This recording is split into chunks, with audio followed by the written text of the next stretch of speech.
Shalom అందరికీ. శ్రమకాల దినములు 6వ దినము దేవుని యొక్క వర్తమానము ధ్యానిద్దాం.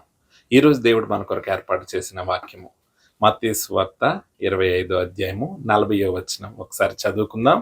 అందుకు రాజు, మిక్కిలి అల్పులైన ఈ నా సహోదరులలో ఒకనికి మీరు చేసితిరి గనుక నాకు చేసితిరని నిశ్చయముగా మీతో చెప్పుచున్నానని వారితో అనెను.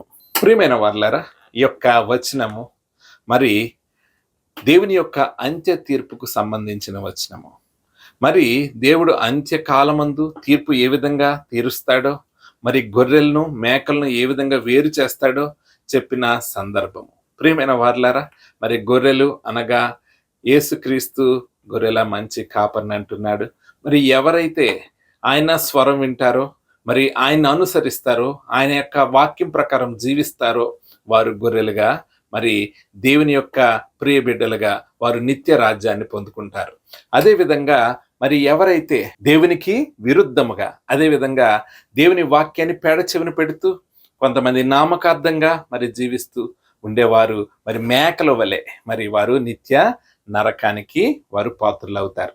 ప్రియమైన వారలారా, ఇందులో దేవుడు చెప్తున్న మాట ఏంటంటే, తన వాక్యమును విని వాక్యం ప్రకారం జీవించిన వారితో, మీరు నేను ఆకలి గొనగా నాకు ఆహారం పెట్టారు, దాహము గొనగా నాకు నీళ్ళనిచ్చారు, అదేవిధంగా నేను పరదేశినై ఉండగా నన్ను చేర్చుకున్నారు, రోగినై ఉండగా పరామర్శించారు, నేను చెరసాల్లో ఉంటే నన్ను వచ్చి పరామర్శించారని దేవుడు చెప్తూ ఉన్నాడు. అప్పుడు మరి వీరంటున్నారు, ప్రభువా నువ్వు ఎప్పుడు ఆకలి కొన్నావు, నీకెప్పుడు మేము వస్త్రాలు ఇచ్చాం, నువ్వు వస్త్రహీనుడిగా ఉండగా నువ్వెప్పుడు దాహమునకు నాకు అడిగావు, మేము నీకు దాహానికి ఇచ్చాం అనగా దేవుడు అంటున్నాడు, మిక్కిలి అల్పులైన ఈ నా సహోదరులకు మీరు చేశారు గనుక మీరు నాకు చేసినట్లే అంటున్నాడు. ప్రియమైన వారలారా, మరి దేవుని భక్తి చేస్తున్న మనము, మరి దేవుని వాక్యాలు వింటూ పాటలు పాడుతూ మరి అనేక సార్లు రోజుకి ప్రార్థన చేస్తూ మరి చాలా సమయం ప్రార్థనలో గడుపుతున్న మనము నిజమైన విశ్వాసులమేనా అంటే, ప్రియమైన వారలారా, మనము నిజమైన విశ్వాసం ఎప్పుడు మగుతామంటే మరి దేవునికి అంటకట్టబడితేనే. ప్రియమైన వారలారా, దేవునికి అంటకట్టబడితే ఏంటి? ప్రియమైన వారలారా, దేవునికి అంటకట్టబడితే దేవుని యొక్క గుణగణాలు మనము పొందుకుంటూ ఉంటాం. మరి దేవుని యొక్క గుణగణాలు ఏమిటనగా మరి ముఖ్యమైనది ప్రేమ. ప్రేమ లేనివాడు నావాడు కాదు. ప్రియమైన వారలారా, మనము విశ్వాసులుగా మరి చెప్పుకుంటూ ఉంటాం, దేవుడంటే అమితమైన విశ్వాసులుగా మనము ప్రకటించుకుంటూ ఉంటాం. ప్రియమైన వారలారా, అయితే బైబిల్ గ్రంథం చెప్తూ ఉన్నది, క్రియలు లేని విశ్వాసము మృతము. ప్రియమైన వారలారా, ప్రేమ లేనివాడు నావాడు కాడు. ప్రియమైన వారలారా, ఏంటి ప్రేమకి ఈ విశ్వాసానికి ఏంటి ఈ యొక్క కనెక్షన్ అనగా, ప్రియమైన వారలారా, ఒకసారి మనము ఇక గలతీయులకు రాసిన పత్రిక 5వ అధ్యాయం 6వ వచనం ఒకసారి చదువుకుందాం. యేసుక్రీస్తు నందుండు వారికి సున్నతి పొందుట యందేమీయూ లేదు, పొందకపోవుట యందేమీయూ లేదు గాని ప్రేమ వలన కార్య సాధకమగు విశ్వాసమే ప్రయోజనకరమగును. ప్రేమ వలన కార్య సాధకమగు విశ్వాసమే ప్రయోజనకరమగును. ప్రేమ వలన కార్య సాధకమగు విశ్వాసం అంటే ఏంటి? క్రియలు లేని విశ్వాసము మృతము అనగా, నీ విశ్వాసము కనపరుచుటలో ప్రేమ నువ్వు కలిగి ఉండాలి. నీ విశ్వాస క్రియలు ప్రేమ కలిగినవై ఉండాలి. ప్రియమైన వారలారా, ఏదో మొక్కుబడిగా ప్రేమ కనపరచడం కాదు, తప్పదు కాబట్టి ప్రేమ కనపరచడం కాదు. క్రీస్తు ఏ విధంగానైతే అయోగ్యుల మీద కూడా తన ప్రేమను పంచాడో, తాను చేయాల్సిన సహాయము చేశాడో, నీవు కూడా అయోగ్యులైనను, నిన్ను దూషించిన వారైనను, నిన్ను ద్వేషించు వారైనను మరి క్రీస్తు గుణగణాలని నువ్వు మరి కలిగి ఉన్నావు గనక, క్రీస్తుకు అంటకట్టబడి ఉన్నావు గనక, మరి క్రీస్తు చెప్పినట్లు నీవు ఈ లోకములో వెలుగుగా, ఈ లోకమునకు సువాసనగా, ఈ లోకమునకు ఉప్పుగా నువ్వు ఉన్నావు గనక, క్రీస్తు నామ మహిమార్థమై ఆయన చెప్పిన బోధల ప్రకారం నీవు వారికి సహాయం చేస్తూ ఉంటావు. ప్రియమైన వారలారా, అంటే ఏ విధంగా? నువ్వు ఆకలి కొన్న వారికి నువ్వు ఆహారం పెట్టుట, దప్పికొన్న వారికి దాహమునకిచ్చుట, వస్త్రహీనులకి వస్త్రములనిచ్చుట, రోగులను పరామర్శించుట, చెరసాల్లో ఉన్న వారిని చూసి వచ్చుట, ఇవన్నీ నీవు తప్పదన్నట్టు కాదు. క్రీస్తు ఏ విధంగా మరి ఎవరైతే అభాగ్యులుగా ఉన్నారో వారిని చూసి చలించిపోయి వారికి సహాయం చేశాడు.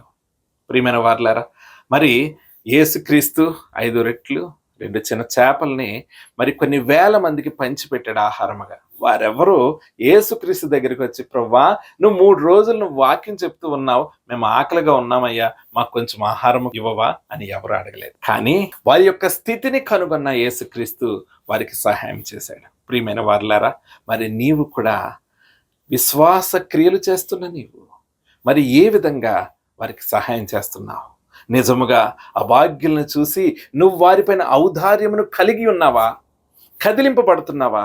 లేకపోతే నీవు విశ్వాసాన్ని కనపరచలేకపోతున్నావా? అయ్యో, వీరికి సహాయం చేస్తే నాకెవరు సహాయం చేస్తారో అనుకుంటూ ఉన్నావా? నిజముగా నువ్వు అటువంటి ఆలోచన కలిగి ఉంటే దేవుని మీద నీకు విశ్వాసం ఏ పాటిది?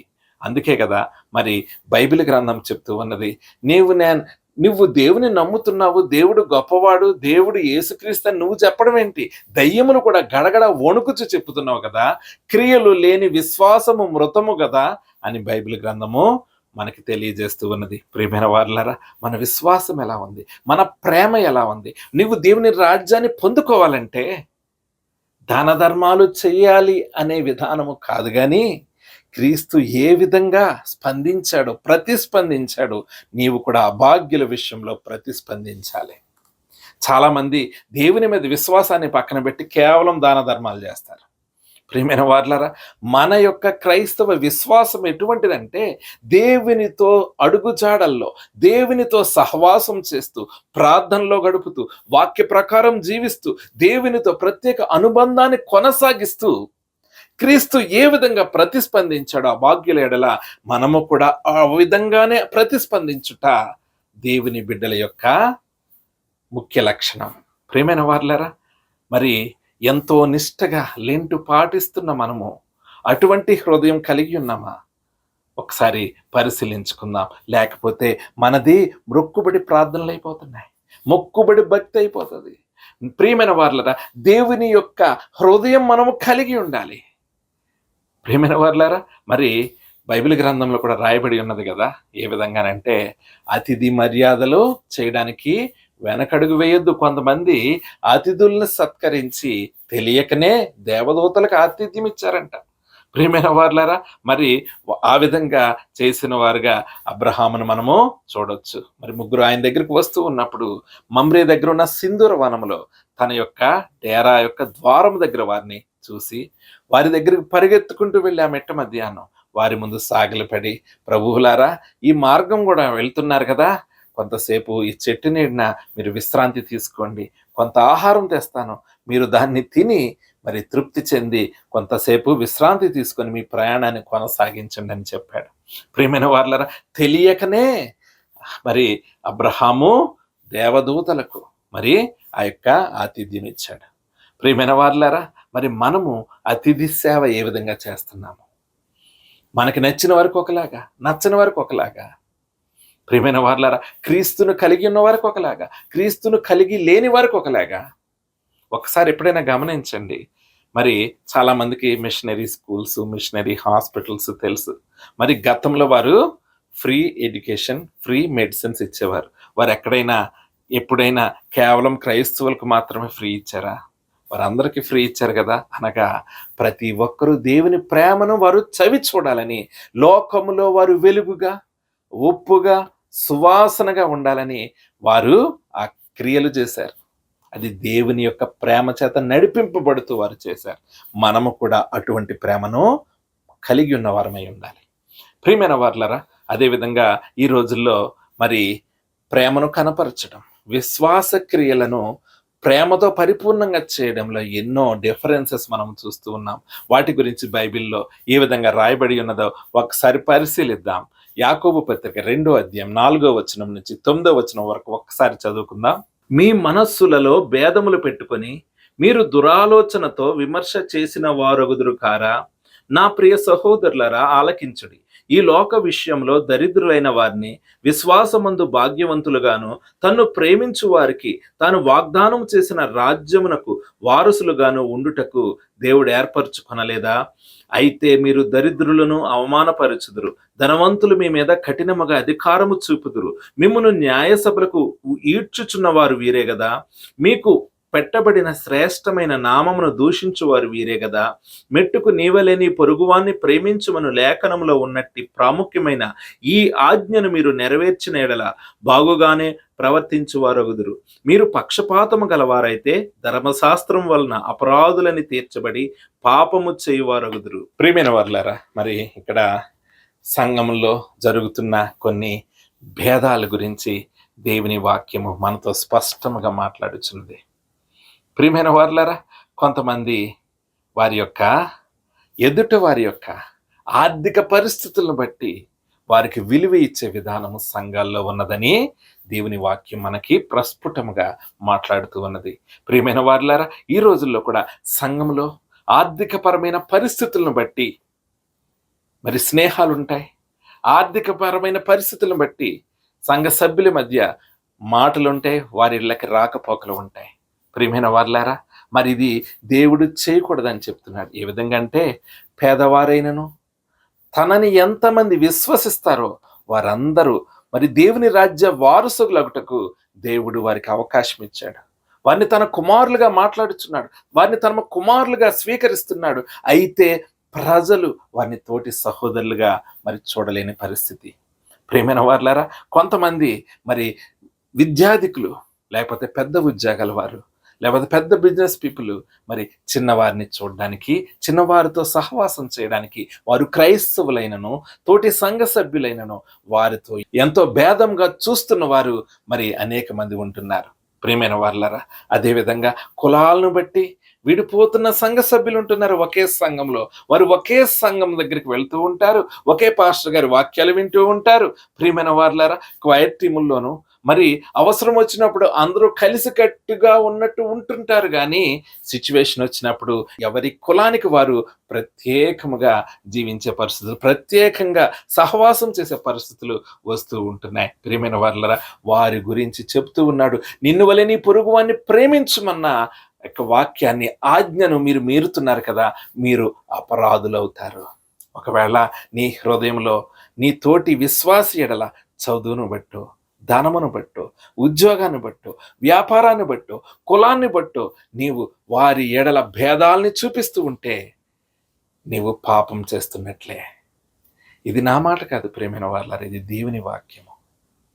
దయచేసి అటువంటి భేదాభిప్రాయాలుంటే ఈ లెంటి కాలంలో ఎంతో నిష్ఠతో ప్రార్థన చేయాలని, దేవునితో అనుసంధానం అవ్వాలని, మీరు సంపూర్ణ సమర్పణతో, సంపూర్ణ తగ్గింపుతో, సంపూర్ణ పశ్చాత్తాపంతో ఆయన యొక్క సన్నిధికి మీరు వెళుతూ ఉన్నారు కదా. ఈ దినమందు ఒకవేళ నీలో ఇటువంటి లోపం ఉంటే ఆయన సన్నిధిలో మోకరించి పశ్చాత్తాపడుతూ అడుగు, ప్రభువా నాలో ఉన్న భేదాభిప్రాయాలు తీసివే. అనేక డివిజన్స్కి నేను కూడా కారణమవుతున్నాను. ఇక నుంచి నాతోటి సంఘ సభ్యులందరినీ ఈ క్రైస్తవ సమాజంలో ఎక్కడా నేను కులాన్ని బట్టి వారిని వేరుగా చూడను. అదేవిధంగా అవసరతల్లో ఉన్నవారు సంఘ సభ్యులైనను, క్రైస్తవులైనను, క్రైస్తవేతరులైనను నీ ప్రేమను వారికి కనపరిచే వ్యక్తిగా నేను ఉండినట్లు నాకు సహాయం చేయి అని ప్రార్థన చేయి. ప్రియమైన వారులారా, ఒకవేళ నువ్వు సహాయం చేసే పరిస్థితుల్లో నీకు కొదువవుతుందనో, నువ్వు లేమికి వెళ్ళిపోతావనో, నువ్వు నష్టపోతావనో నువ్వు అనుకుంటూ ఉంటున్నావేమో, దేవుడు న్యాయవంతుడు, నీ హృదయాన్ని పరిశీలించే దేవుడు ఖచ్చితంగా నీకు తగిన సమయంలో సమయోచిత సహాయం చేసి నిన్ను అత్యధికంగా ఆశీర్వదించడానికి ఆయన సమర్థుడు. కనుక ప్రార్థన చేయి. దేవుడు నీ హృదయాన్ని మార్చిపోతున్నాడు. ఒకవేళ నాకు ఇటువంటి భేదాభిప్రాయాలు లేవని నువ్వు గనక అనుకుంటూ ఉంటే దేవుడు నిన్ను చూసి ఎంతో ఆనందిస్తున్నాడు. నువ్వు దేవుని యొక్క ప్రియ బిడ్డవు. నువ్వు చాలా ఆనందించు. ప్రభువా, ఈరోజు వాక్యం ద్వారా నా యొక్క గొప్ప లక్షణాలు నువ్వు తెలియజేసినందుకు నీకు వందనాలు. నేను చివరి వరకు ఈ యొక్క గుణగణాలను కొనసాగించే భాగ్యం నాకు దయచేయని ప్రార్థించు. దేవుడు నిన్ను, నీ కుటుంబాన్ని అత్యధికంగా దీవించి ఆశీర్వదించును గాక. ఆమేన్. God bless you.